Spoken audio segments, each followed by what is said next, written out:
Something dangerous is happening in homes right now, something silent, something deadly. It's not a visible crisis, not a loud disaster, but a slow, creeping separation from God. And if you don't act fast, it could happen to you. Think about it. When was the last time your prayer altar burned with passion? When was the last time your family gathered in desperate prayer, not just out of habit, but out of hunger for God? If you can't remember, that's the first warning sign. Separation from God doesn't announce itself. It starts with small compromises, skipping devotion, rushed prayers, empty worship.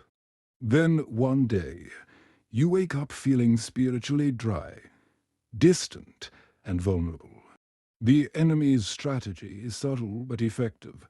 Make them too busy, too distracted, too comfortable until they don't even realize they've drifted. But here's the truth: your prayer altar is the only thing standing between your family and disaster. It's the divine firewall that blocks attacks, restores brokenness, and keeps heaven's connection strong. If your altar is cold, your life is exposed. This isn't just a message, it's an alarm, a call to action. Before it's too late, before the silence between you and God grows wider, you must activate your prayer altar now. It begins with a single missed prayer, then another, and another. Soon, days pass without real communion with God. Worship becomes routine. The Bible collects dust. The fire that once burned bright now flickers weakly until one day, it's barely a glow. This is how separation starts, not with a sudden fall, but with a slow fade. The scary part: most people don't even notice. They mistake busyness for blessing, activity for anointing. They assume because they're still around godly things, church services, Christian music, religious talk, that they're still connected to God. But the truth is, you can be surrounded by faith and still be far from Him. The Bible warns, "Your iniquities have separated you from your God," Isaiah 59:2. It's not always dramatic sin that does it, just a gradual cooling, a quiet replacement of His presence with other things: work, entertainment, distractions, excuses. And then the symptoms appear: an unmasked conviction, a lack of hunger for prayer, a strange distance when you try to worship, a vulnerability to attacks that used to never shake you. This is the danger of a neglected altar. The enemy doesn't need to destroy your faith, just drain it. But here's the hope: it's not too late. The same God who said, "Return to me, and I will return to you," Malachi 3:7, is waiting. The question is, will you recognize the drift before it's too late? Your next move decides everything. A cold altar means a vulnerable life. But a burning altar, that's an unshakable fortress. Your prayer altar isn't just a religious ritual. It's the supernatural charging station for your spirit. When Elijah rebuilt the broken altar on Mount Carmel, fire fell and entire nations repented, 1 Kings 18. That same power lives in your daily devotion. This is why the enemy fights so hard to keep you from consistent prayer. An active altar cancels hidden curses. A hot altar rewires generational patterns. A desperate altar summons divine intervention. Think of Daniel, thrown into a lion's den because he refused to stop praying 3 times a day. But here's what hell didn't expect. His altar habits had forged such unbreakable connection with God that not even hungry lions could touch him, Daniel 6. Your situation may look impossible, but I need you to understand this. The moment your prayer altar catches fire, every attack against your family loses legal ground. This isn't about long religious performances. It's about raw, honest cries from your heart. Worship that shatters spiritual barriers, declarations that rewrite realities. The solution to your drifting isn't more church programs.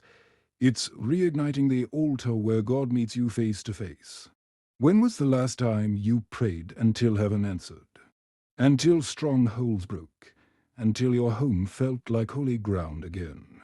That fire is still available, but will you tend to it? You don't need permission to restart your fire, only a decision.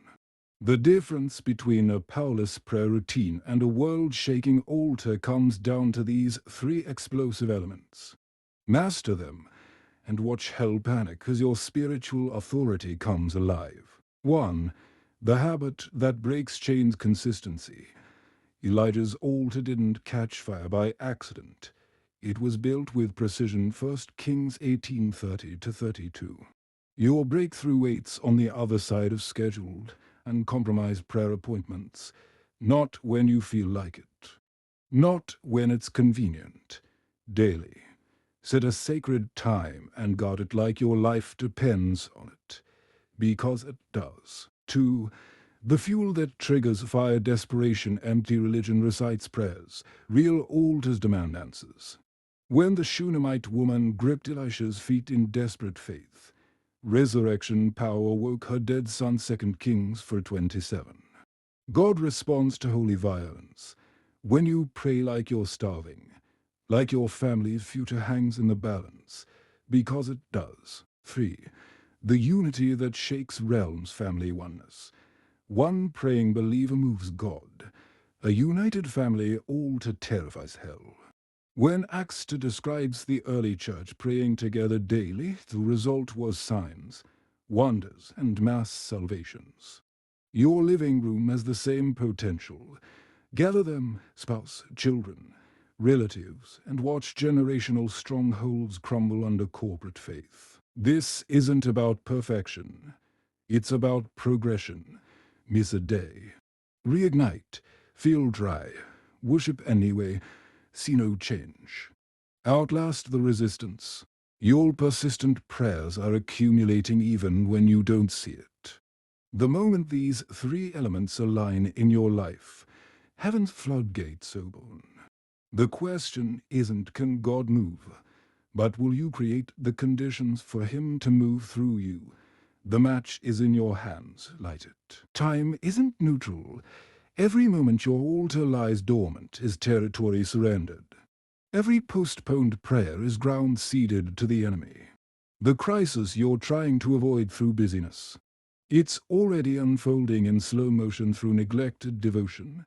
This isn't hyperbole. Your spiritual survival hinges on what you do in the next 24 hours. The counterattack starts tonight.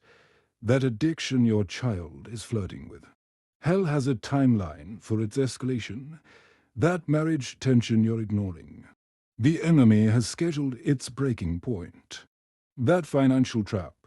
The due date is already set. But here's the divine interruption.